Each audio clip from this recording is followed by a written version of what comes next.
A vitamina B12 é uma substância essencial para o metabolismo celular. Nos processos de duplicação do DNA, do código genético, isso está implicado diretamente na reprodução celular. A vitamina B12 joga um papel muito importante. E essa vitamina B12 ela é essencial principalmente para o metabolismo das células do sistema nervoso, na formação direta da bainha de mielina. A bainha de mielina é uma bainha que envolve os nervos, e essa bainha é essencial para a condução dos impulsos nervosos. Sem essa bainha de mielina, os nervos não podem cumprir a sua função, que é de levar informação de uma área para outra do organismo. E a vitamina B12 é essencial também, principalmente para o metabolismo da medula óssea, onde se dá a formação das células sanguíneas. Por aí a gente pode ver, que uma carência, uma deficiência de vitamina B12 tem uma repercussão profunda para o organismo humano. E quando a gente fala de importância, a gente pensa na ordem de gramas, de miligramas. A vitamina B12 ela está presente no organismo na ordem de 1 para 1 trilhão de gramas. 1 para 1 trilhão de gramas. E sem ela, o organismo desequilibra dentro de um certo tempo. Pelo que se sabe hoje, a vitamina B12 é produzida basicamente pelo metabolismo bacteriano, ou seja, as células, ao se alimentarem, produzem em seu metabolismo a vitamina B12. E essa vitamina B12 ela pode tornar disponível para outros organismos, a depender do meio onde ela está. E ela é encontrada, então, quase exclusivamente nos alimentos de origem animal. No leite, nos derivados, nas carnes, nos ovos. Isto é hoje o que se sabe. E o que se sabe também é que a flora intestinal do ser humano ela é capaz de produzir a vitamina B12. Só que a vitamina B12, proveniente dessa flora intestinal, parece não ser suficiente ou ela é pouco absorvida pelo organismo. Isso é o que se sabe hoje. E também se fala que as fontes vegetarianas de vitamina B12, por exemplo, cereais integrais, alguns alimentos fermentados, levedos de cerveja, que não deixa de ser uma fermentação bacteriana. Então essas fontes vegetarianas, elas não são adequadas para suprir as necessidades de vitamina B12, porque elas se encontram em quantidades muito diminutas, que os alimentos vegetarianos, então, precisariam ser consumidos em grande quantidade para suprirem as necessidades de vitamina B12 para o organismo. Então, um dos grandes paradigmas da medicina em relação ao vegetarianismo afirma o seguinte, que a alimentação vegetariana estrita, ou seja, sem ovos e sem laticínios, não é adequada ao ser humano, pois não oferece ao organismo vitamina B12 em quantidade suficiente.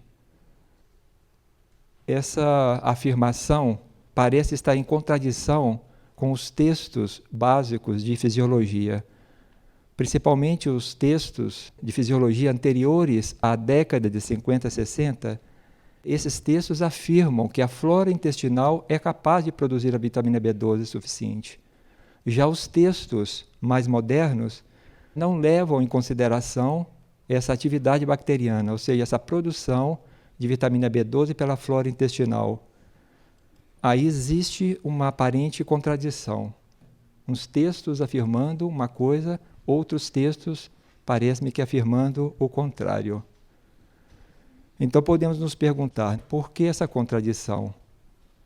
O que aconteceu com essa flora intestinal do ser humano, que ora era capaz de produzir a vitamina B12 e agora parece já não estar mais funcionando adequadamente, ou seja, não está mais produzindo a vitamina B12 necessária ao organismo humano.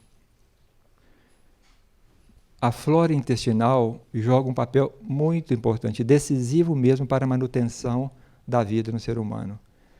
E o intestino humano, ele possui mais de 400 espécies diferentes de bactérias. E o número total de bactérias é superior a 100 trilhões de organismos vivos.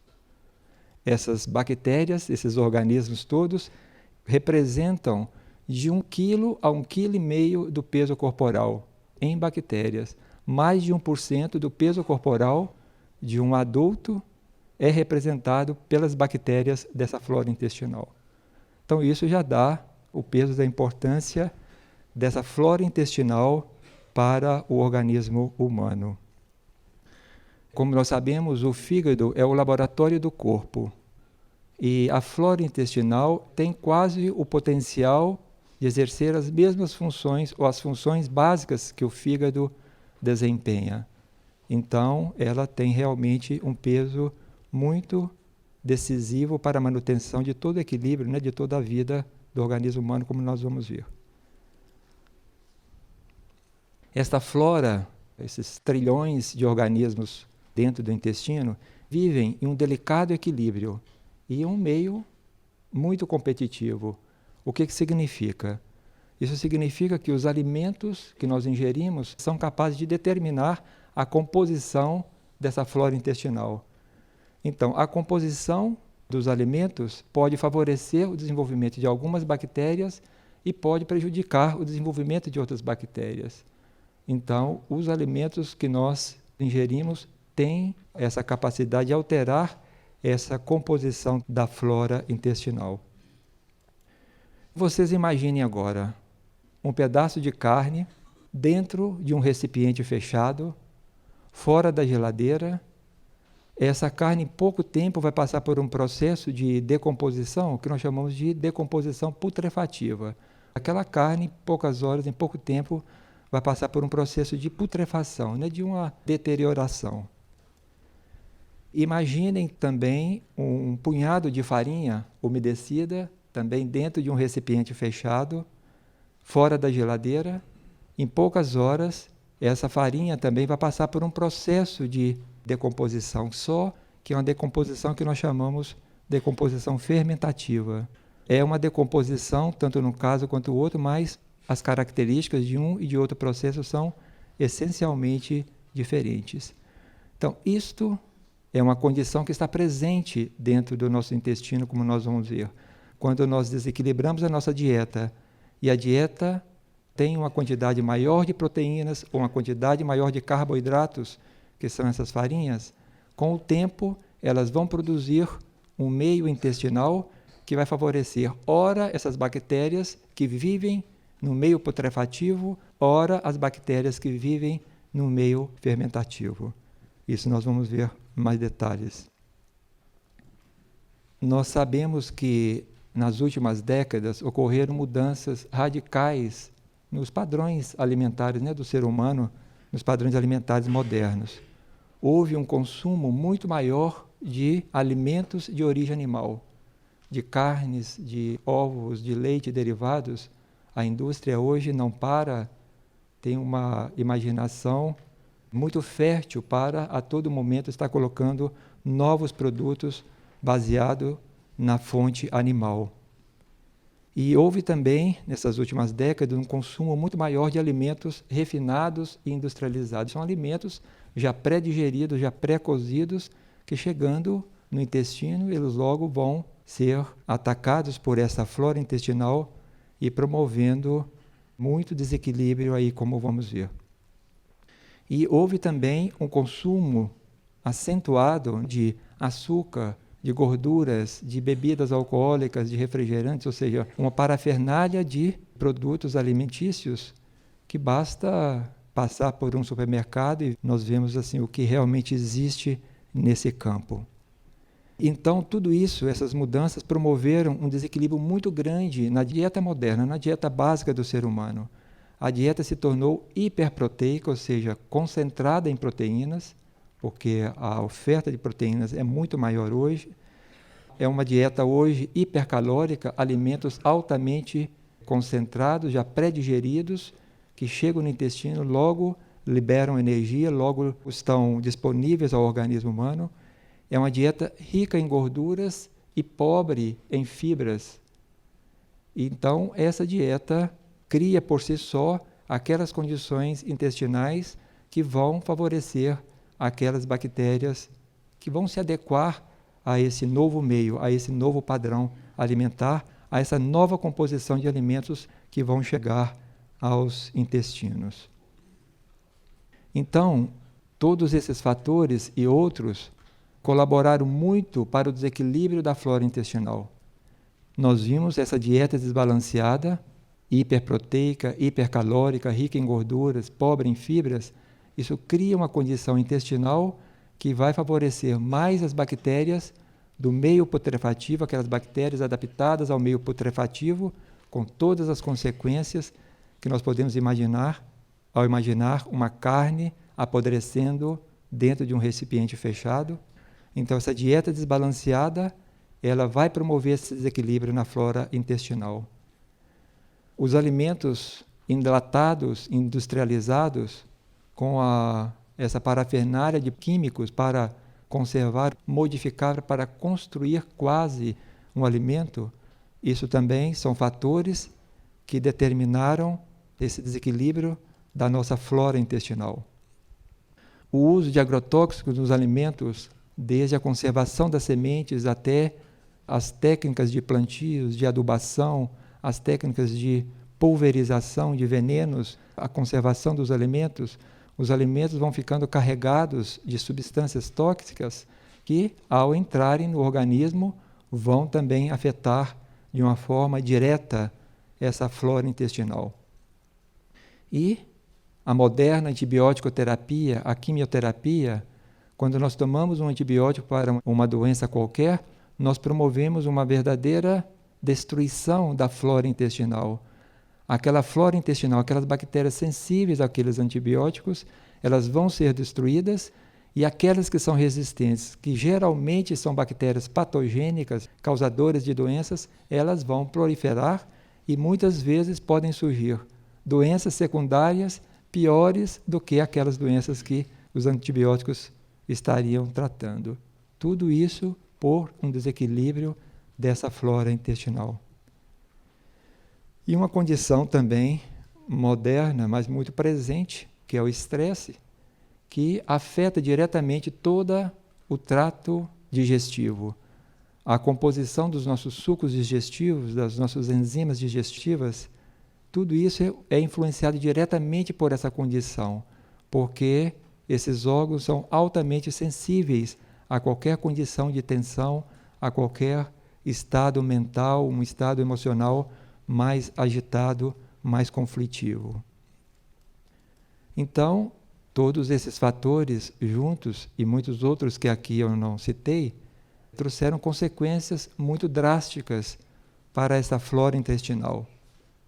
A primeira consequência é essa disbiose intestinal, o desequilíbrio entre aquelas bactérias benéficas ao organismo e as patogênicas.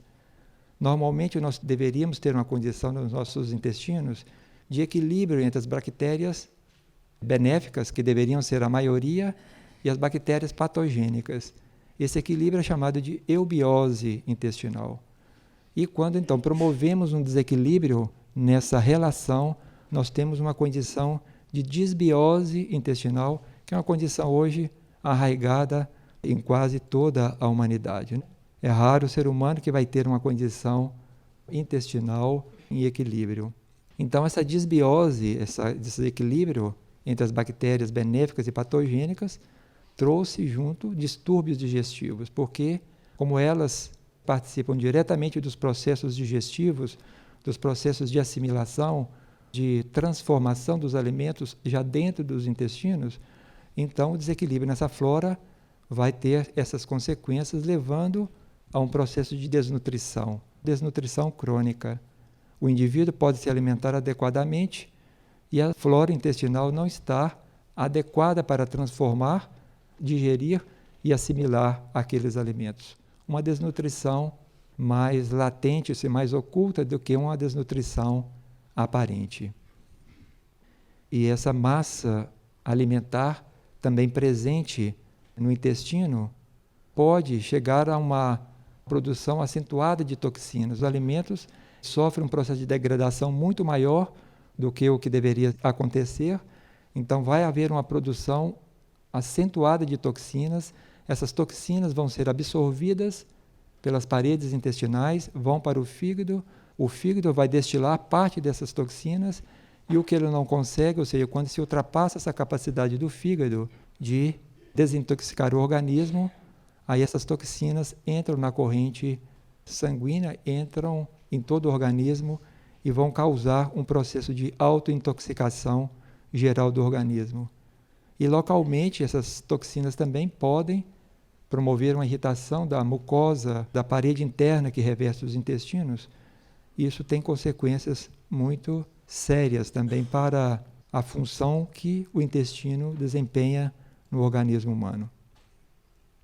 E uma consequência também muito presente hoje na vida moderna, pelos hábitos alimentares, pelos hábitos de vida, pelas condições psíquicas, é o que nós chamamos da prisão de ventre. A prisão de ventre, um alimento que deveria entrar numa refeição 12 horas depois, 18 horas depois, ele já está disponível para ser eliminado, esse alimento para por dias, às vezes semanas, dentro do intestino. Então, com isso, o alimento vai sofrer um processo de degradação muito maior e a produção de toxinas vai aumentar acentuadamente. De toxinas, de substâncias irritantes da parede intestinal, substâncias carcinogênicas, ou seja, capazes de promover o desenvolvimento ou intensificar o desenvolvimento de células cancerosas, verdadeiros venenos que são produzidos por essa flora intestinal quando ela está em desequilíbrio, tudo isso agravado pela condição da prisão de ventre, que retém o alimento no intestino por muito mais tempo, então o alimento sofre uma degradação muito maior. Então essa prisão de ventre vai intensificar os distúrbios de absorção e as doenças degenerativas crônicas. Uma grande parte de doenças degenerativas crônicas tem suas raízes nessa desbiose intestinal. Por incrível que pareça, uma grande parte, né? Nós ficamos tratando dessas doenças na periferia e mal sabemos de toda essa importância dessa flora intestinal, dessa área do organismo para a economia, para o equilíbrio do organismo como um todo. Então vocês imaginem novamente uma massa fecal, um bolo alimentar parado dentro do intestino, em condições de umidade, em condições de temperatura, escuro, quente. Imaginem esse alimento parado de 3 dias a 3 semanas. Imaginem o que pode acontecer aí dentro. E esta é uma condição muito normal hoje, que o alimento pare de 1 a 2 dias até 3 semanas dentro do intestino. E ali as bactérias estão continuamente atacando, decompondo, putrefazendo aquele alimento, com todas as consequências que nós já anunciamos algumas, né? Bem, de toda essa massa bacteriana, de toda essa flora intestinal, um grupo de bactérias se destaca muito, que são as chamadas bifidobactérias, que nós vamos estudar um pouquinho mais agora. O feto, na vida pré-natal, ele tem um intestino completamente estéril. E no momento do parto, ocorre uma contaminação pela flora vaginal, pela flora fecal, através do nariz, através da boca, pelo meio ambiente. Aparece, então, uma colonização rápida do trato intestinal. Isso se dá horas depois do nascimento. E depois de 2 a 5 dias, aí começam a aparecer essas chamadas bifidobactérias, que em uma semana podem chegar a representar 85 a 99% da flora intestinal do recém-nascido, ou seja, do lactente. Então, por aí se vê que essas bactérias devem ter uma importância muito grande. Isso se dá com uma criança amamentada com leite materno. Os lactentes amamentados, então, com o leite materno, apresentam na sua flora a predominância dessas bifidobactérias. E quando esses lactentes passam a assumir os padrões alimentares normais, familiares, os padrões comuns de alimentação, essas bifidobactérias caem para o nível que ocorre normalmente nos adultos, que é 1/3 de tudo isso. Elas não ultrapassam a concentração de 30% da nossa flora intestinal. A flora intestinal do adulto normal, que se alimenta aí normalmente. Normalmente, entre aspas, né? E os lactentes, então, amamentados com mamadeira, com leite de vaca, eles apresentam uma queda no número das bifidobactérias. E essas crianças, aí se sabe em pediatria, que essas crianças amamentadas com leite de vaca, com mamadeira, elas têm uma susceptibilidade muito maior para as infecções intestinais. O que isso significa? Significa que as bifidobactérias, quando decaem na sua presença no intestino, as outras bactérias, geralmente patogênicas, causadoras de doenças, proliferam e vão então promover infecções intestinais muito frequentes em crianças pequenas, né? Em lactentes em crianças pequenas. E esses lactentes, quando assumem esses padrões alimentares, a concentração de bifidobactérias vai cair significativamente. Então, hoje se sabe, pelas técnicas modernas de microbiologia, hoje se sabe muito mais a respeito dessas bifidobactérias do que 50 anos atrás. 50 anos atrás não existia a técnica adequada para cultivos dessas bactérias e avaliação mais pormenorizada da vida e das funções dessas bifidobactérias. Elas colaboram diretamente nos processos de digestão e de assimilação, como vimos. Elas, ao ingerirem os alimentos que nós ingerimos, transformam esses alimentos e, com isso, então, favorecem, colaboram nesse processo de digestão e de assimilação dos alimentos no organismo humano. No seu metabolismo, elas produzem certas substâncias, por exemplo, o ácido acético, que é a substância presente no vinagre, e esse ácido acético tem uma função de inibir o desenvolvimento de bactérias patogênicas, de bactérias nocivas. E essas bifidobactérias são capazes também de produzir substâncias antibióticas, substâncias inibidoras do desenvolvimento de outras bactérias consideradas nocivas para o ser humano. Elas produzem também substâncias que nós chamamos antígenos, que têm a capacidade de estimular o sistema imunológico tanto na mucosa intestinal, ou seja, na parede que reveste internamente o intestino, quanto também esses antígenos estimulam o sistema imunológico geral do organismo. Se diz mesmo que o sistema imunológico tem o seu berço aí no intestino. Aquela função básica que o sistema imunológico tem de manter a integridade, a individualidade, a inteireza do organismo, muitos desses processos do sistema imunológico têm sua raiz aí nessa atividade da flora intestinal e especificamente por essas bifidobactérias. Então, isso joga um papel muito importante para a manutenção do equilíbrio, né, da saúde do organismo como um todo. E aqui nós chegamos a um ponto central do nosso estudo. Essas bactérias são capazes de sintetizar substâncias vitais para o organismo. Ao consumirem os alimentos, elas vão produzir vitamina B1, vitamina B2, vitamina B6, a vitamina B12, a vitamina K e todas essas outras substâncias, ácido fólico, biotina, niacina, ácido pantotênico, que são todas substâncias essenciais para o funcionamento, para o metabolismo celular. Sem essas substâncias também o organismo passa por desequilíbrios mais ou menos acentuados.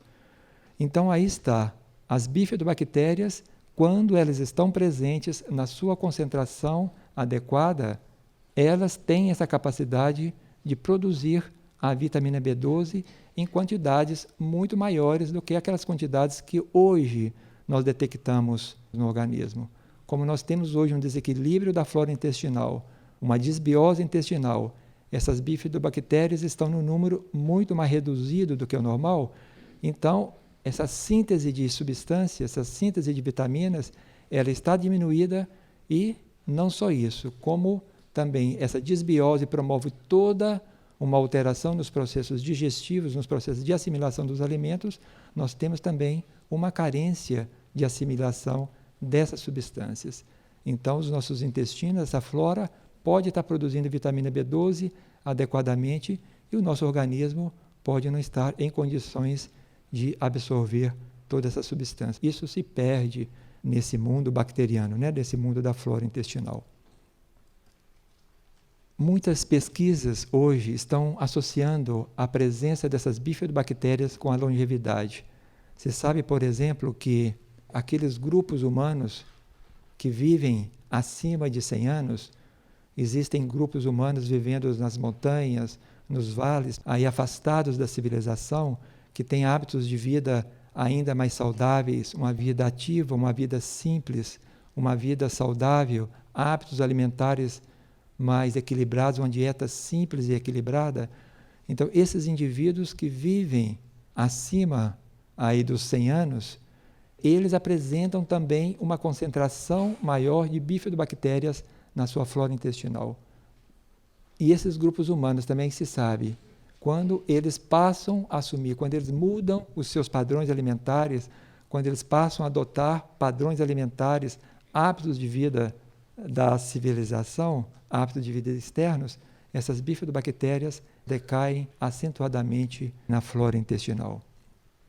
Então, isso não significa que as bifidobactérias, por si só, elas sejam capazes de promover a longevidade, porque nós poderíamos comer quilos de bifidobactérias, mas se não criamos aquelas condições adequadas para elas se instalarem, colonizarem o intestino, então, só questão de tempo e elas vão ser eliminadas novamente. Então, elas, por si só, não são responsáveis pela longevidade, mas os mesmos hábitos alimentares, aqueles mesmos hábitos de vida saudáveis que promovem, que favorecem o desenvolvimento das bifidobactérias, esses fatores já são fatores que, por si só, já promovem, facilitam também a longevidade.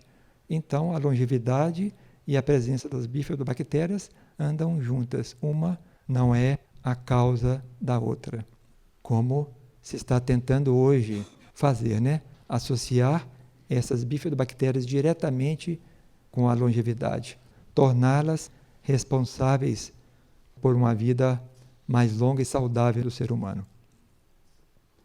Então, se essas bifidobactérias são tão importantes e nós degradamos a vida do nosso intestino, a nossa flora intestinal, como podemos fazer agora para recolonizar os nossos intestinos, a nossa flora intestinal, pelas bifidobactérias? Nós já vimos que essa desbiose intestinal, esse desequilíbrio da flora bacteriana, é uma condição muito arraigada no ser humano de hoje, porque foram décadas vivendo mal, se alimentando mal, foram vidas, às vezes muitas vidas, neste mesmo processo. Então, isso tudo fica impregnado na contraparte energética sutil do nosso intestino. Isso, então, influencia também diretamente esse desequilíbrio da flora intestinal. Então, essa desbiose é uma condição muito arraigada no ser humano. E o que parece que a dieta vegetariana estrita, pura, parece não ser suficiente para alterar essa desbiose e resgatar aquela condição de eubiose, aquela condição de equilíbrio dessa flora intestinal. Então, como podemos fazer para recolonizar esse intestino? Quais as condições que nós deveríamos promover em nosso intestino, na nossa alimentação, para facilitar a recolonização do intestino pelas bifidobactérias? Os feijões, parte da família das leguminosas, possuem 3 açúcares que normalmente não ocorrem em outros alimentos, chamados aí de rafinose, distaquiose, verbascose. Como tem glicose, frutose e sacarose, são 3 açúcares próprios dos feijões. Só que esses 3 açúcares normalmente não são digeridos pelos nossos enzimas digestivos. Esses açúcares atravessam incólumes o estômago, o nosso intestino, vão chegar ao final do intestino, vão ser atacadas por bactérias que vão digerir em parte esses açúcares, com as consequências que nós conhecemos. A produção de fermentação, de gases, de desconforto, que é muito típico, né, de indivíduos que usam os feijões de uma forma mais acentuada. Então, esses açúcares, como vimos, eles não são digeridos ou são digeridos apenas em parte por essa flora intestinal. E a soja apresenta grandes quantidades de rafinose e de estaquiose, muito mais do que os outros feijões. E isso também é um fator quando o indivíduo passa a se alimentar de soja mais frequentemente, ou seja, sai de uma dieta normal ou de uma dieta ovo-lacto-vegetariana para uma dieta vegetariana mais estrita, onde os produtos de soja entram com mais peso, entram de uma forma mais direta. Então, inicialmente, o indivíduo passa por muito desconforto, produção de gases, fermentação, tudo isso é causado por esses açúcares, em parte por esses açúcares que normalmente não são digeridos pela flora intestinal hoje atual, normal do ser humano. Desses açúcares, as bifidobactérias são capazes de digerir a rafinose e, em parte, a estaquiose. Quando as bifidobactérias estão presentes dentro do intestino numa proporção maior, elas se tornam então capazes de digerir esses açúcares que estão presentes de uma forma mais explícita dentro da soja. Então, esses açúcares já se tornam por si só alimentos, substâncias que vão favorecer, que vão promover, que vão facilitar o desenvolvimento das bifidobactérias. Todos os alimentos no nosso organismo que promovem o desenvolvimento daqueles organismos benéficos ao organismo humano são chamados então de alimentos pré-bióticos. Eles facilitam, promovem o desenvolvimento daquelas bactérias benéficas ao organismo. No caso aqui, esses dois açúcares da soja têm essa função, têm esse caráter de alimentos pré-bióticos ao facilitarem a vida dessas bifidobactérias. Quando nós ingerimos alimentos à base de soja, então esses açúcares vão estar presentes no intestino e, por si só, favoreceriam o desenvolvimento dessas bifidobactérias. Então, outro conceito que nós temos aí também dos organismos probióticos, que são aqueles organismos vivos, benéficos ao organismo humano, ao ser humano, como as bifidobactérias. Nós vimos as funções benéficas que as bifidobactérias têm dentro do organismo humano. Então, essas bactérias e outras, existem outras classes também de bactérias benéficas, elas são consideradas componentes probióticos, ou seja, dentro do ser humano, colaboram em muitas funções vitais aí do organismo. Agora, se nós associamos esses elementos pré-bióticos, como nós vimos, esses dois açúcares presentes na soja. Claro que a soja tem muitos outros elementos, nós só destacamos esses dois açúcares, porque é o que nos interessa aqui no que diz respeito à vida dessas bifidobactérias.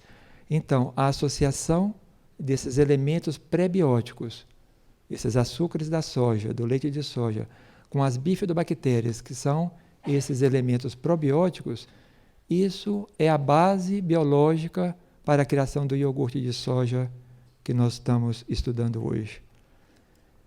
O uso, então, regular desse iogurte de leite de soja enriquecido especificamente com essas bifidobactérias poderia favorecer, poderia facilitar, poderia participar do processo de recolonização do intestino, dessa flora intestinal pelas bifidobactérias.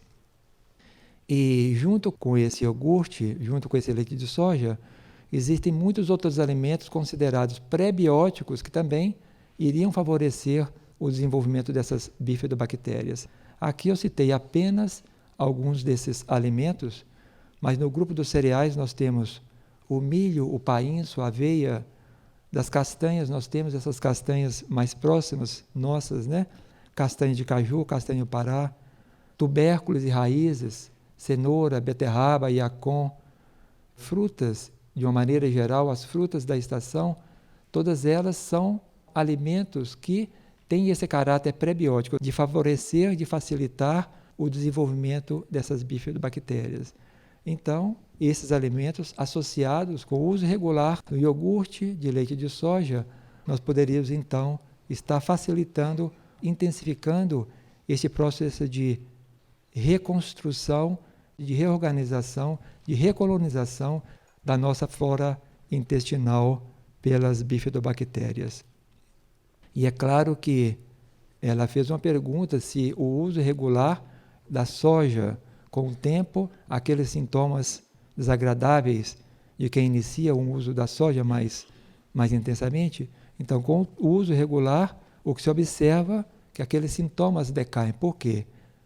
Em parte, as bifidobactérias já se desenvolveram mais no intestino, então, com isso, elas podem ter mais condições de estar digerindo esses açúcares da soja, diminuindo todos aqueles elementos desagradáveis, né? Quando consumimos esse alimento aí sem maiores cuidados. Existem alimentos que podem ser agregados crus, existem alimentos que podem ser pré-cozidos também. As frutas, as castanhas, hortaliças, todas elas podem estar associadas ao leite de soja ou já no iogurte de soja. Então, quando tudo isso chegar dentro do aparelho digestivo, as bifidobactérias já presentes no iogurte, já se desenvolveram. Aqueles alimentos prebióticos que vão constituir os alimentos dessas bifidobactérias, então tudo isso vai com o tempo promovendo uma recolonização ou pode promover uma recolonização dessa flora intestinal pelas bifidobactérias. Nós podemos reconhecer como a primeira etapa dessa pesquisa com iogurte de leite de soja, ou seja, reconhecer essas bases biológicas da criação do leite de soja. Nós reconhecemos a importância da flora intestinal, a presença importante das bifidobactérias, desses elementos prebióticos, e agora a associação desses elementos prebióticos com o leite de soja. Então, isso vai formar essas bases biológicas para a criação do iogurte de leite de soja. A segunda etapa seria, então, essa elaboração prática desse iogurte. Então, não se trata simplesmente de deixar um leite ao ar livre, ele se colonizar espontaneamente por aquelas bactérias presentes nas paredes dos utensílios, dos vasilhames, no meio ambiente, bactérias que fazem parte aí do ar, que vão cair neste leite e que vão promover esse processo de formação do iogurte, né? Aqui não, existe todo um ritual para inocular esse leite de soja especificamente com essas bifidobactérias. Essas bifidobactérias são organismos isolados que se pode ter acesso a esses organismos e inocular o leite de soja para produzir o iogurte de soja. Então, essa segunda etapa deve ter início aqui entre nós, se tudo der certo, a partir de amanhã. Enquanto nós desenvolvíamos essas bases biológicas para a criação deste iogurte, ou a criação desse elemento para favorecer a recolonização da flora intestinal pelas bifidobactérias, nos chegou em mãos um artigo de um cientista de uma importante universidade brasileira que estava justamente trabalhando na criação do iogurte, do leite de soja com essas bifidobactérias. Então, logo o contato se fez e esse indivíduo, esse pesquisador, está chegando amanhã aqui entre nós e nós, então, a partir de amanhã, vamos partir para a parte prática, a elaboração prática desse iogurte de leite de soja. E a terceira etapa, fazer uma dosificação sistemática da vitamina B12 no sangue e vendo como isso vai evoluindo assim ao longo do tempo. Esse iogurte também está sendo lançado comercialmente, então se pode ter acesso também a esse iogurte, mas aqueles que queiram fazer esse iogurte artesanalmente, isso também vai estar aí disponível de alguma forma. Essa terceira etapa, então, vai ter início tão logo essa segunda etapa da elaboração prática do iogurte de leite de soja já esteja dominada, né? Já estejamos com os processos todos controlados aqui, porque para a elaboração de um iogurte assim, onde você mantém a pureza, concentração adequada dessas bifidobactérias, tem que ser um processo controlado. Não basta você chegar à muda de um iogurte e passar para o leite seguinte, porque aí as bifidobactérias com o tempo vão se diluindo, porque outras bactérias vão entrando, vão também colonizando esse leite, e aí a proporção de bifidobactérias já não vai ser tão concentrada quanto no iogurte com as condições mais controladas. Isso, então, é a etapa que nós vamos desenvolver para poder implantar aqui de uma forma mais estrita, né? E um outro ponto muito importante, talvez até mais importante que tudo isso que nós vimos, essa repercussão positiva, essa repercussão biológica, orgânica, em termos de saúde, isso é inegável. O valor de tudo isso quando nós recolonizamos, quando nós reequilibramos a nossa flora intestinal. Mas existe um ponto muito importante, que é a quebra, a dissolução de um paradigma, que é uma forma de pensamento, que é uma teoria, que é um conceito, que é um preconceito que a ciência, o ser humano usa para as suas pesquisas, para os seus estudos. Então, a quebra de um paradigma, de um conceito, de um preconceito, tem uma repercussão muito decisiva para o desenvolvimento espiritual do ser humano. Toda vez que nós dissolvemos em nós uma forma de pensamento, um pensamento arraigado, um preconceito, isso significa uma grande liberação em nosso campo mental. E quando o nosso campo mental vai se liberando de todos esses conceitos, então esse campo mental vai se tornando mais permeável para um livre fluxo das energias superiores. Esses pensamentos, esses conceitos, esses paradigmas, teorias, eles formam como que barreiras, como que montanhas mesmo, dentro do nosso plano mental, e esses elementos assim criados, essa resistência assim criada, vai criar resistência também para o livre fluxo das energias superiores dentro de nós.